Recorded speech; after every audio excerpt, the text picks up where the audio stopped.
ചക്ക ഉണ്ടാക്കുന്നുണ്ട്. അപ്പൊ കാണാൻ പോവാം.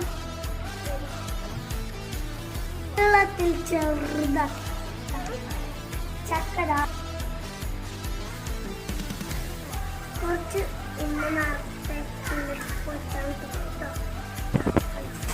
കണ്ടോളി.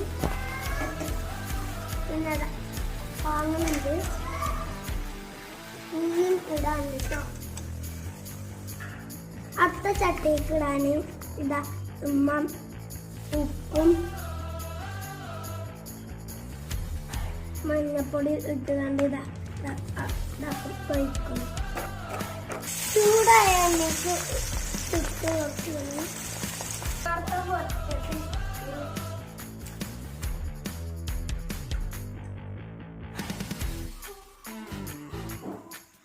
ജാഗ്രത